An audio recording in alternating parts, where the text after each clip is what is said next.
Jesús dijo, no solo de pan vivirá el hombre, sino de toda palabra que sale de la boca de Dios.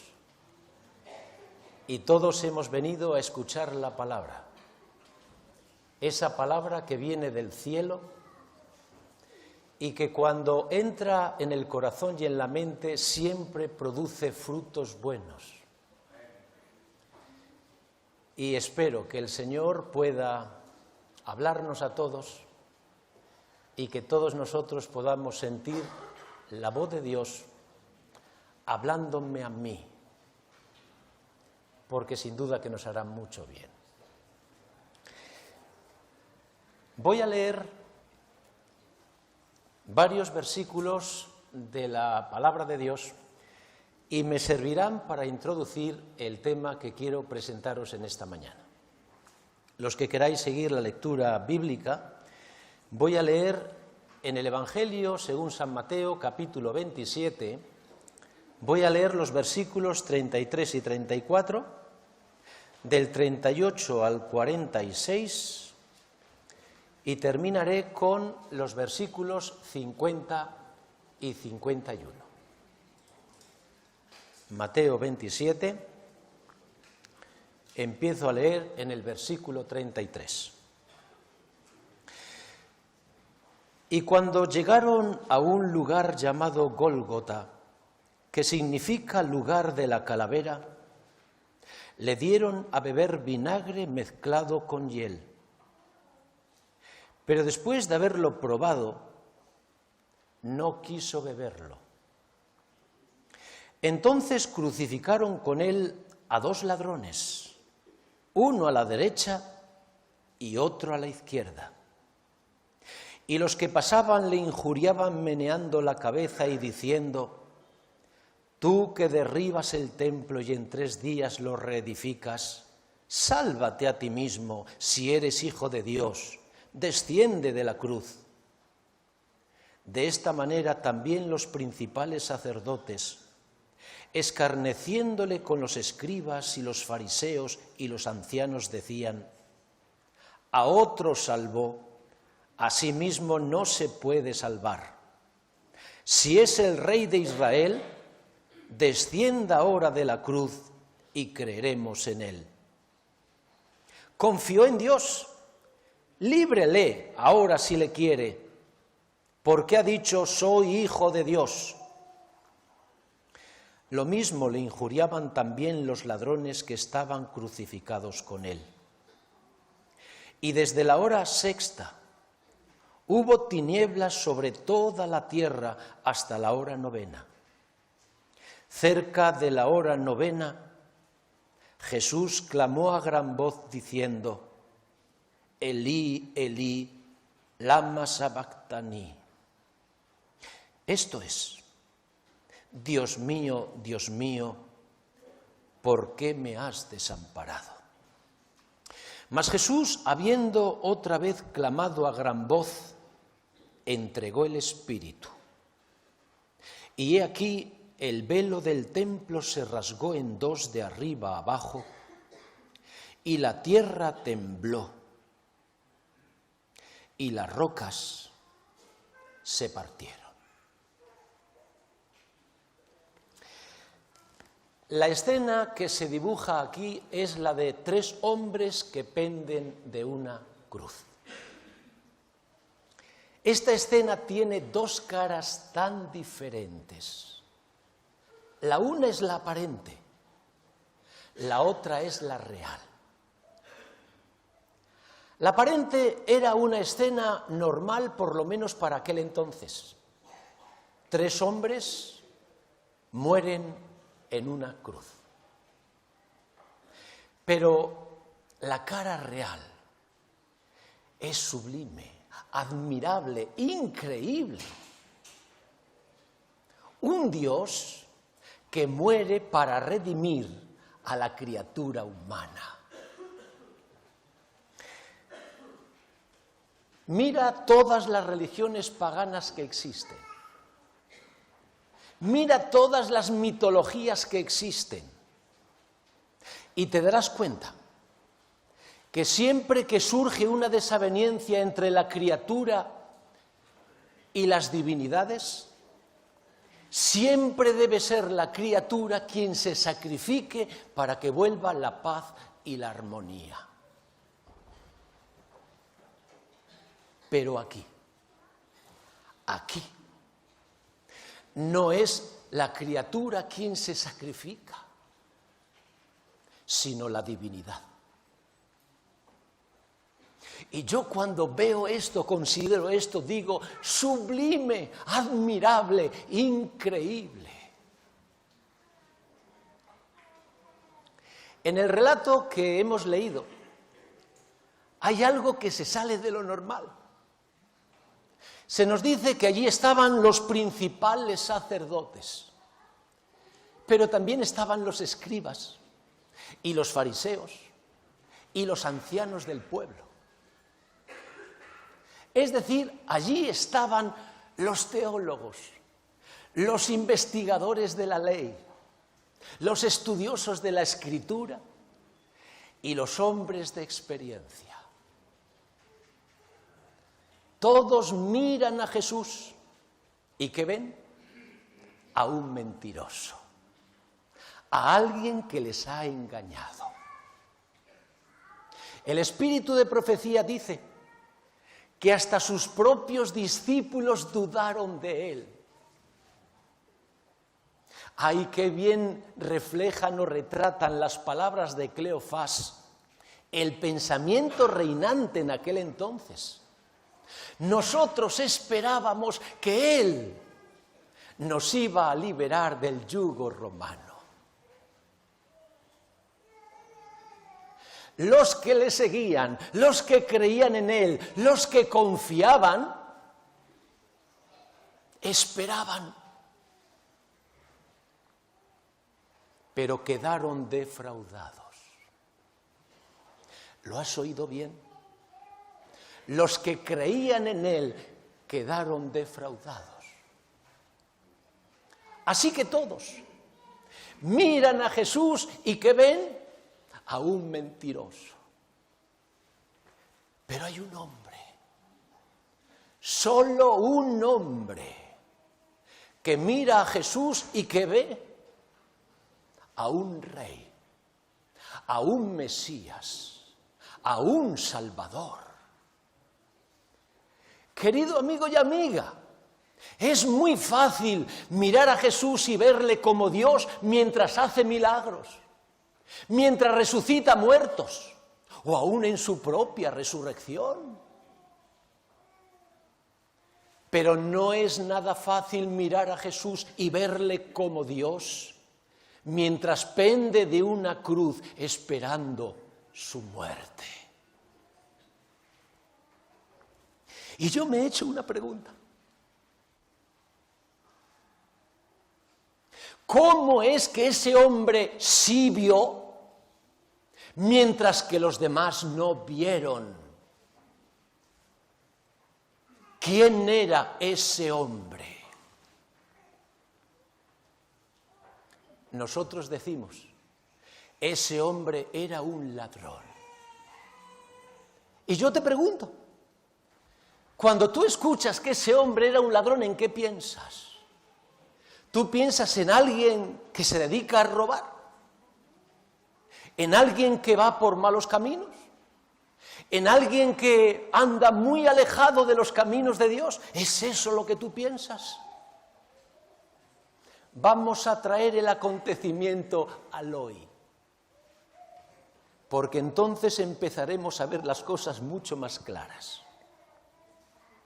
Imagínate que dices, oye, voy a ir a la prisión y voy a visitar a los presos. Sabéis que la Iglesia tiene un ministerio, que es el ministerio de las cárceles. Y tú te vas a la prisión. Y allí, oye, precisamente te vas a encontrar con un ladrón. Alguien de mal vivir que ha robado tantas veces que la cárcel es su hogar. Y tú te pones a hablar con él. Y la conversación te resulta tan amena, tan gratificante, que empiezas a hablar, y fíjate de lo que te pones a hablar.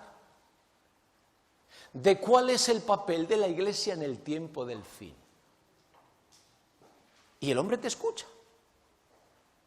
Y cuando tú has terminado de hablar, el hombre te dice, ¿tienes una Biblia?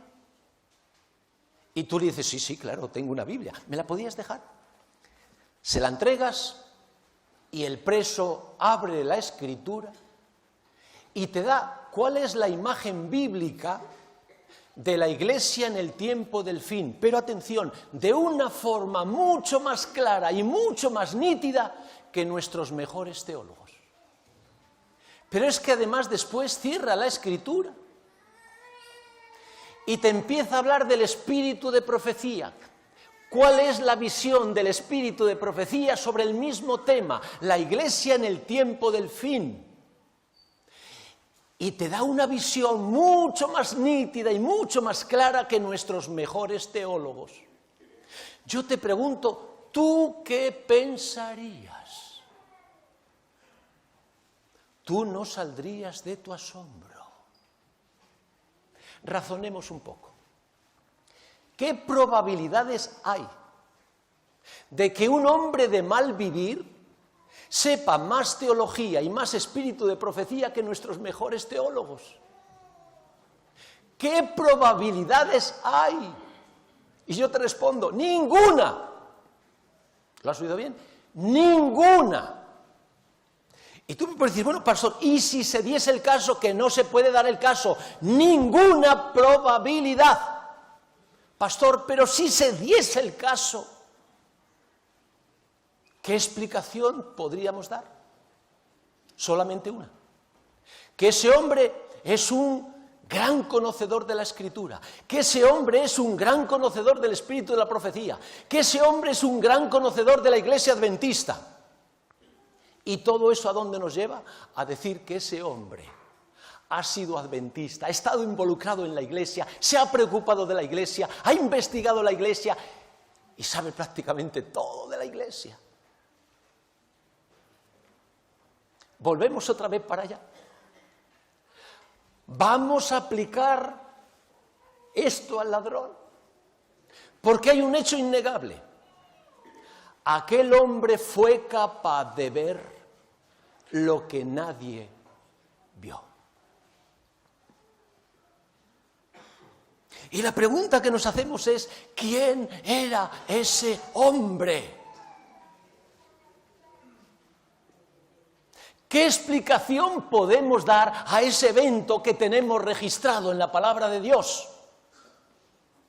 ¿Es que podemos decir que se trataba de un simple ladrón? Amigo mío, los ladrones no eran puestos en la cruz. Es verdad que cuando vamos a Mateo y vamos a Marcos, los dos evangelistas, cuando hablan de los dos hombres, los llaman ladrones. Pero cuando vamos a Lucas, que es el evangelista más detallista, es curioso, no les llama ladrones, les llama malhechores. Pero cuando vamos a Juan, que escribió muchos años después, en la reflexión, en la tranquilidad, es curioso, Juan no les llama ni ladrones ni malhechores. Cuando Juan describe el acontecimiento, dice que al lado de Jesús pusieron a dos hombres, uno a su derecha y el otro a su izquierda. Interesante. Juan no les llama ni ladrones ni malhechores, sino les llama hombres.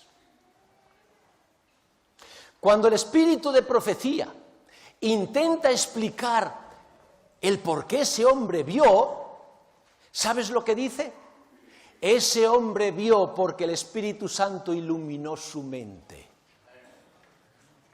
Pero yo ahora te pregunto, ¿tú qué interpretas por eso de que el Espíritu Santo iluminó su mente? ¿Es que tú crees que el Espíritu Santo hizo un milagro? Es decir, ese hombre no tenía ninguna idea de nada, de todo lo de Dios, de nada. Pero el Espíritu Santo hizo... Y ese hombre de pronto mira a Jesús y dice, anda, si tú eres Dios, ¿tú te lo imaginas así? las cosas no funcionan así. El espíritu de profecía lo que está diciendo cuando dice que iluminó su mente es que el Espíritu Santo estaba cumpliendo con una de sus funciones. ¿Y cuál es una de sus funciones? Recordar. Pero para poder recordar antes que tiene que haber el conocimiento.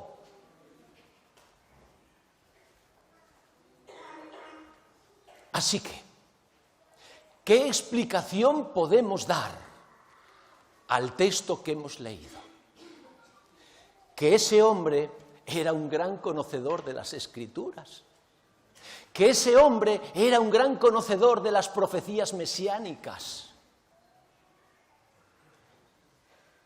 Bueno, y entonces, ¿quién era ese hombre? Yo solo he encontrado una respuesta. Ese hombre era un celote. ¿Y quiénes eran los celotes? Los celotes eran los herederos espirituales de los macabeos. Eran la mano derecha de los fariseos. Aparecen en el año 6 después de Cristo. ¿Y sabes cuándo desaparecen de la faz de la tierra? En el año 73.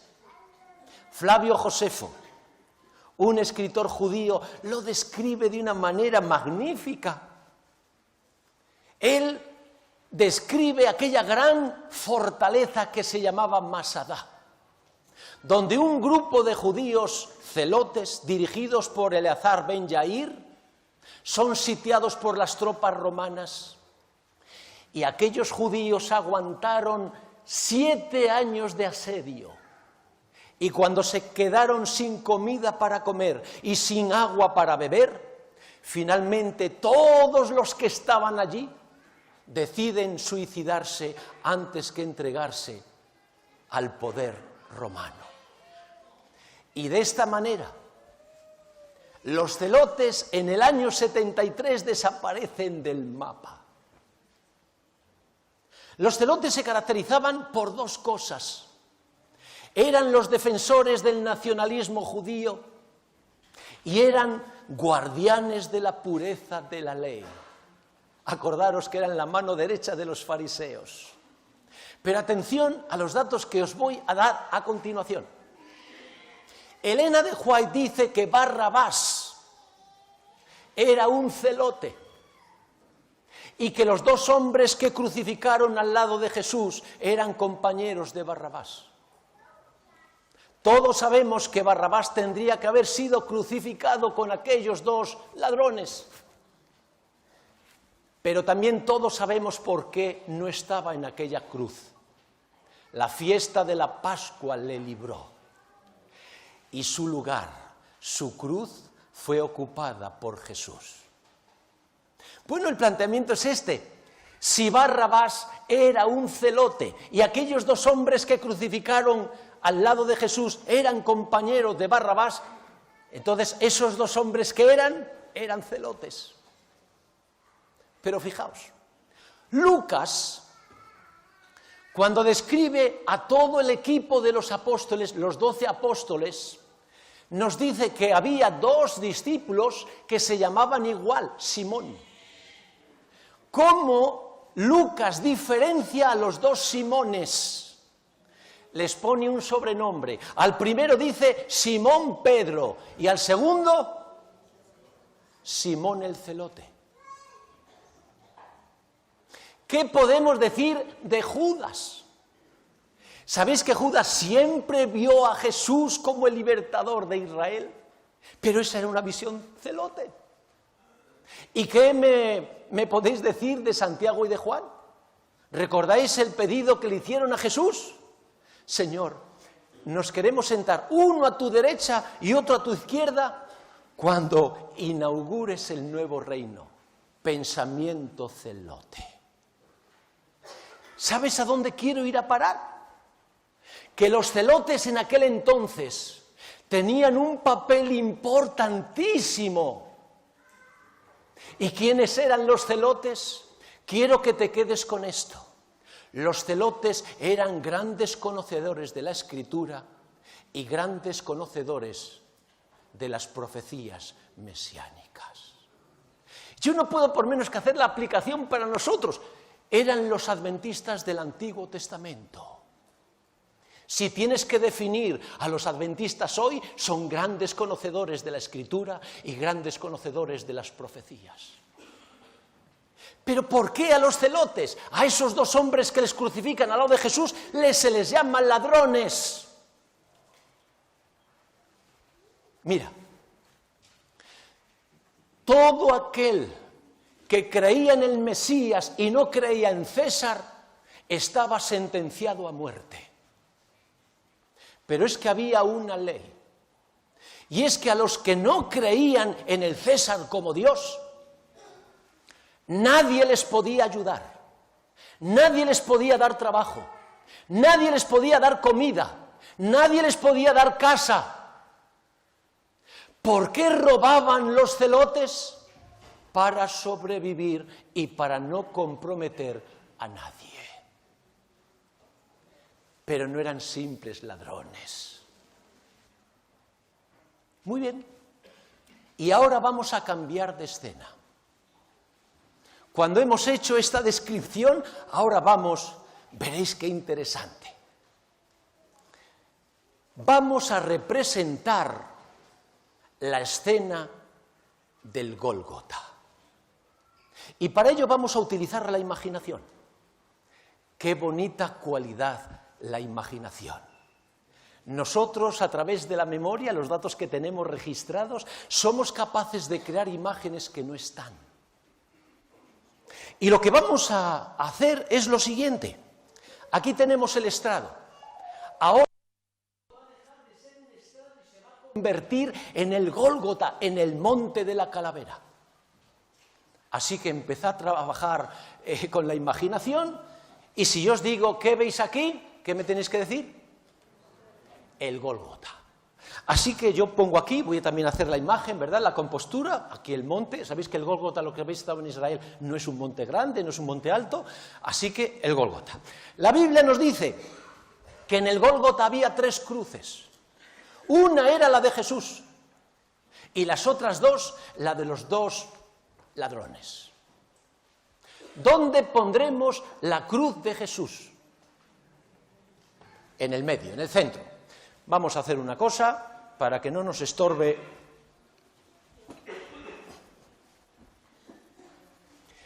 Muy bien, aquí en el medio tenemos la cruz de Jesús. Y aquí a la derecha vamos a poner al ladrón bueno, y aquí a la izquierda vamos a poner el ladrón malo. Muy bien. Tenéis en vuestra imaginación la imagen, la escena. Yo vengo aquí para visualizarla.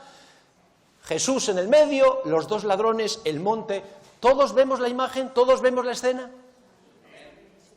Muy bien. Atención a esto.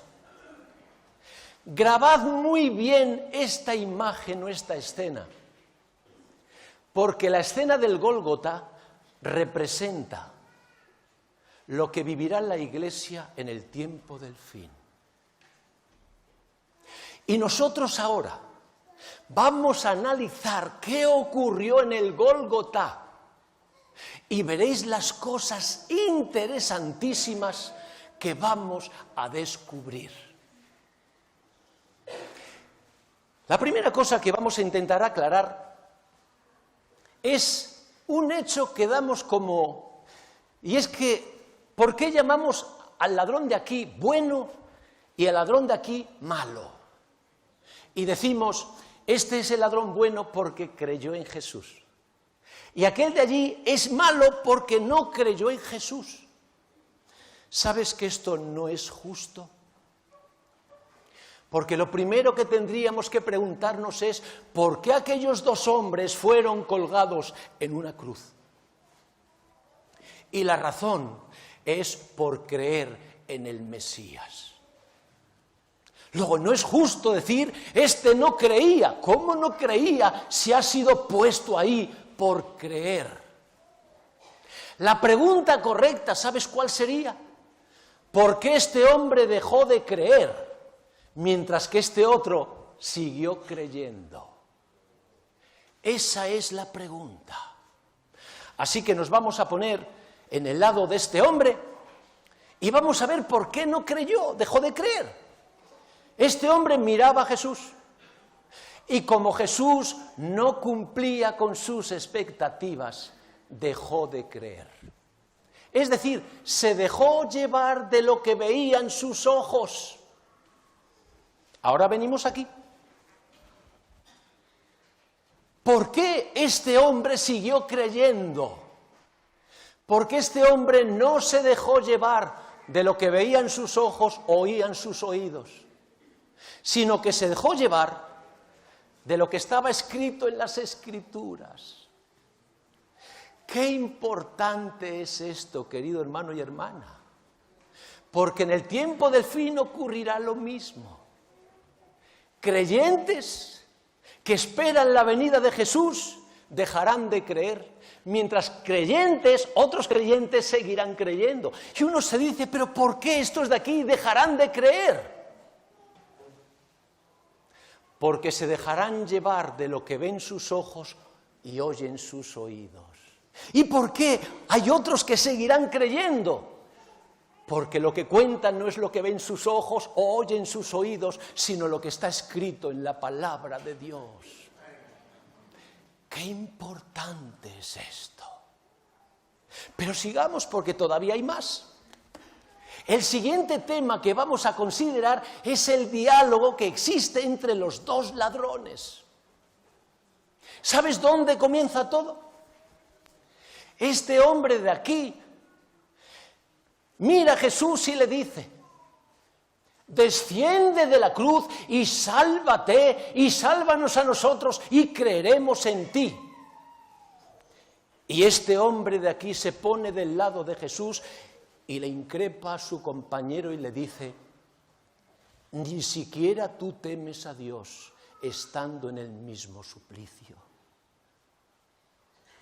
Y a partir de aquí se genera una discusión entre estos dos hombres de aquí. Tema de la discusión, creer o no creer en este hombre de aquí. ¿Es que es el Mesías o no es el Mesías? Muy bien. Este hombre de aquí le dice a su compañero, pero ¿cómo quieres que crea que este es el Mesías si no puede salvarse a sí mismo? Muy bien. Este hombre de aquí escuchó, miró, pensó y respondió. ¿Y qué fue lo que dijo? Tienes razón, pero a pesar de todo, yo sigo creyendo en Él. Ahora yo te pregunto, ¿qué argumento tiene más peso? ¿El de allí o el de aquí? Hermano, el de aquí no tiene argumentos, solamente tiene fe. Y la fe no es un argumento, porque la fe no tiene en cuenta ni la razón ni la lógica. Sin embargo, el de este hombre de aquí es un argumento con tanto peso que es demoledor. ¿Cómo alguien puede creer que este de aquí es un Dios si no puede hacer nada por sí mismo? ¿Tú te das cuenta? Y con ello vamos a entrar en otro tema. ¡Wow! Es el tema de los argumentos. ¿Sabéis que vivir la religión con argumentos es maravilloso? Porque los argumentos te dan la razón. Tu razón, tu lógica te dicen, sí señor, tú estás en lo correcto. Y uno se encuentra bien. Nosotros hoy no tenemos ningún problema en sentarnos con cualquier confesión religiosa cristiana y hablar sobre la Biblia y sobre las doctrinas. ¿Y por qué no tenemos ningún problema? Porque tenemos argumentos. Y cuando uno tiene argumentos, hablamos de lo que quieras. Así que podemos hablar del plan de la salvación, podemos hablar de la inmortalidad condicional, podemos hablar del infierno, podemos hablar del sábado, podemos hablar de la segunda venida, podemos hablar de lo que quieras. Y tú te encuentras tranquilo, porque tienes argumentos. ¿Dónde está el problema? Que el Señor nos dice que en el tiempo del fin tendremos que vivir la religión, tendremos que vivir la fe por fe, sin argumentos. Jesús lo dijo muy claro. Cuando se dirigía a los que vivirían en el tiempo del fin, dijo: mas el justo por la fe vivirá. ¿Qué significa eso? Que el justo no tendrá argumentos para defender lo que cree. ¿Tú te das cuenta? Vivir la fe solo con la fe es muy difícil, porque la lógica y la razón quedan confundidas. Y cuando uno vive la vida sin el apoyo de la razón y de la lógica, uno se siente inseguro. ¿Quieres que lo veamos con un ejemplo? Todos sabemos que antes de que Jesús venga, Satanás, disfrazado como ángel de luz, va a decir: yo soy el Cristo. ¿Cuál es el mandamiento que tenemos cuando llegue ese momento? Jesús nos lo dijo muy claro. Cuando os digan: está aquí o está allí, ¿qué? No vayáis. ¿Sabéis que antes de que venga la lluvia tardía, habrá lo que se llama un falso reavivamiento? ¿Y por qué viene el falso reavivamiento? Por la predicación de Satanás diciendo que es Jesucristo. Y él hablará y cautivará al mundo de tal manera que habrá grandes conversiones. Ahora fíjate bien en esto. Cuando a ti hoy un amigo, un familiar, te critica la iglesia, sois una secta, sois gente rarísima, a vosotros no hay por dónde os cojan. ¿Tú qué haces? Normalmente todos utilizamos el mismo argumento. Y nosotros decimos: por favor, no critiques lo que no conoces. Yo te invito a que vengas y veas. Y una vez que tú veas, opina. Pero por favor, no opines sin saber. ¿Es que no es este el argumento que nosotros utilizamos? Y cuando nosotros decimos esto, ¿sabes por qué nos quedamos, oye, pero tranquilos? Porque es un argumento de tanto peso, que tu razón te dice: sí, señor, correcto, tú tienes la razón. Bueno, ¿qué va a ocurrir al final? Que los amigos, la familia que te criticaron, vendrán a ti y te dirán: oye, venimos a pedirte perdón. ¿Cuánta razón tenías? Mira cuántas veces nos dijiste: no critiquéis sin saber. Primero conoce y luego habla, pero no hable sin conocer. Toda la razón del mundo. Perdónanos. Queremos decirte algo. Somos creyentes como tú. Nos hemos convertido a Jesús. Le hemos escuchado predicar. ¡Pah! Es que tenías tanta razón. Nosotros no sabíamos lo que decíamos. Pero ahora que sabemos, queremos decirte que estamos contigo. Creemos en Jesús. Y como evidencia de que creemos, queremos ir contigo a las charlas que da Jesucristo. ¿Y entonces qué harás? No, yo no voy. Ah, ¿no vas? Pero es Jesucristo. No, ese no es Jesucristo. Ah, no es Jesucristo. Entonces, ¿quién es? Es un impostor. Ah, un impostor. ¿Y quién es? es Satanás. Satanás. Y de pronto te dirán, mira, no te entendemos. ¿Tú le has escuchado? No, ni necesito. Por favor, tú siempre nos enseñaste que antes de hablar teníamos que ir y ver. Nosotros te estamos invitando, ven y ve y luego habla. Pero por favor, no opines sin saber. ¿Tú te das cuenta lo que significa vivir la fe sin argumentos? Por eso qué importante es prepararnos para los momentos difíciles en el que lo que tenemos ahora se nos quitará y tendremos que vivir solamente por la fe. Yo tengo que terminar, pero para conclusión quiero tratar el corazón del mensaje de esta mañana.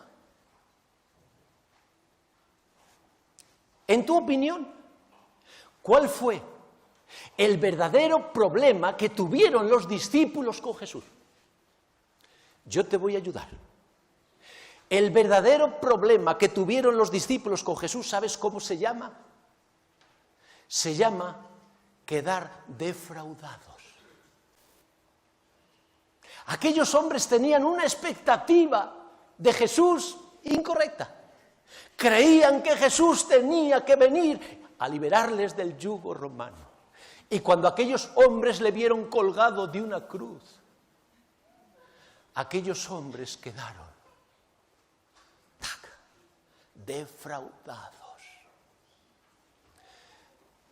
¿Cuál es el problema? Cuando un creyente se siente defraudado por Dios, ¿sabes lo que ocurre? Que cuesta mucho quitar ese sentimiento de defraude, o como se diga. Cuesta mucho. Vamos a verlo. Jesús resucitó el primer día muy de mañana, muy temprano, muy de madrugada. ¿Recordáis a quién se le apareció? ¿A la primera persona que se le apareció? María Magdalena. Cuando María Magdalena vio a ese Raboni, ¿qué hizo? Fue corriendo a donde estaban los compañeros, los discípulos, los seguidores de Jesús y les dio el mensaje, la noticia, y dijo: Jesús ha resucitado. Dime qué ocurrió. Nadie la creyó. Ese mismo día, el primer día de la semana, por la tarde, 2 jóvenes iban de Jerusalén a Emaús. Y el Señor se le presenta a los 2 jóvenes. Y cuando aquellos jóvenes descubren que es Jesús, en lugar de ir a Emaús, volvieron a Jerusalén al aposento alto. ¿Y qué hicieron? Dieron la noticia a los discípulos. Jesús ha resucitado. ¿Qué ocurrió? Nadie les creyó. Ese mismo día, primer día de la semana, al atardecer, Jesús se aparece en el aposento alto a todos los discípulos, menos a Tomás, porque no estaba. Cuando llegó Tomás al día siguiente, ¿qué hicieron todos los discípulos? Tomás, Jesús ha resucitado. ¿Qué pasó con Tomás? Que no se lo creyó. ¿Tú no notas algo raro en todo esto? Te voy a decir lo que yo he visto de raro. ¿Cómo es posible que hombres y mujeres creyentes se volvieran tan incrédulas? Esos hombres creían, tenían fe. ¿Cómo se volvieron tan incrédulos? Respuesta: cuando un creyente se siente decepcionado de parte de Dios, cuesta mucho quitar la decepción. Pregunta a gente que ya no pertenece a nuestra iglesia, pero perteneció. Oye, ¿por qué tú dejaste la iglesia? Verás cuántos te van a decir la iglesia me defraudó. Y si tú les preguntas, oye, ¿y no te gustaría volver? Verás que la gran mayoría te dirán, no, gracias. ¿Por qué? Si la iglesia es la casa de Dios, es el medio que Dios ha provisto para salvar. Porque cuando un creyente abre el corazón y deja que entre la decepción, la fe se transforma en incredulidad. La fe se endurece y cuesta mucho quitar la decepción. Por eso el enemigo trabaja en esta línea. Que el hermano defraude al hermano. El defraudado interpreta: la iglesia me ha defraudado. Que en el fondo es: Dios me ha defraudado. Así trabaja el enemigo. 3 ideas para la reflexión.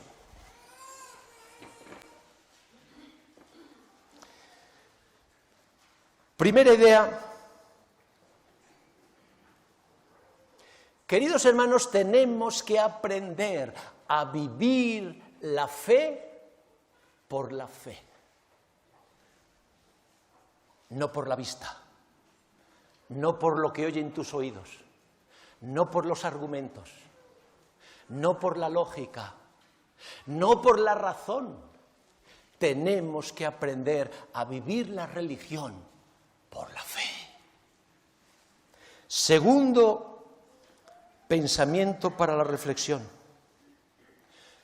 Cuidado con albergar falsas expectativas de Dios o de las cosas que tienen que ver con Dios, como puede ser la iglesia, como pueden ser los hermanos.